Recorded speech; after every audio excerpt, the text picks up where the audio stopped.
Méditation du 18 décembre. Il n'est jamais trop tard. L'un des malfaiteurs suspendus en croix blasphémait contre lui. N'es-tu pas le Christ? Sauve-toi toi-même et sauve-nous. Mais l'autre lui fit des reproches et dit: Ne crains-tu pas Dieu, toi qui subis la même condamnation? Pour nous, c'est justice, car nous recevons ce qu'ont mérité nos actes. Mais celui-ci n'a rien fait de mal. Luc 23, les versets 39 à 41. Combien de mauvaises décisions une personne doit-elle prendre pour être perdue? Et combien de bonnes pour être sauvée? L'histoire du larron repenti nous aide à répondre. Selon Jésus-Christ, cet homme n'était pas entièrement étranger à l'œuvre du Sauveur. En fait, il avait vu et écouté Jésus et avait été gagné par ses enseignements. Il s'était pourtant détourné de lui, sous l'influence des prêtres et des chefs. Pour étouffer ses convictions, il avait sombré de plus en plus dans le péché, jusqu'à ce qu'il soit arrêté, jugé comme un criminel et condamné à mourir sur la croix. Extrait du livre Jésus-Christ, chapitre 78, page 675, écrit par Ellen G. White. Nous ne savons pas exactement quel crime il a commis, mais il est raisonnable de penser que son incursion dans la pègre a été progressive. C'est ce qui se passe habituellement. Les petites transgressions se suivent l'une après l'autre, jusqu'à ce que le péché étouffe les convictions que les enseignements du Seigneur avaient suscité un jour dans le cœur.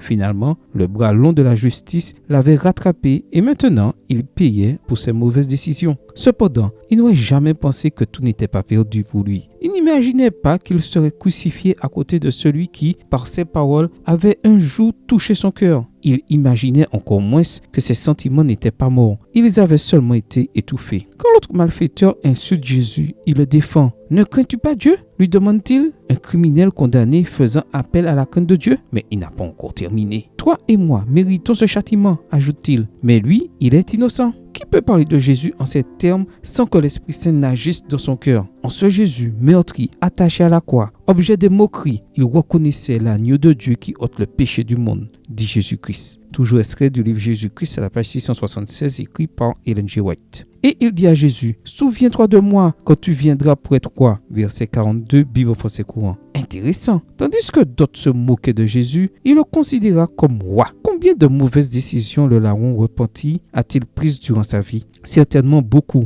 Combien de bonnes décisions? Au moins une. Mais quelle décision? Peu importe les erreurs qui ont rempli votre passé, il y a une décision que vous pouvez encore prendre, celle d'accepter Jésus comme votre roi et sauveur. Il n'est jamais trop tard pour lui ouvrir la porte de votre cœur. Prière. Jésus, je ne veux pas attendre jusqu'à la dernière minute de ma vie pour te chercher. En cet instant, je t'accepte comme mon roi et sauveur. Amen. Bonne journée à vous et que le Seigneur vous bénisse.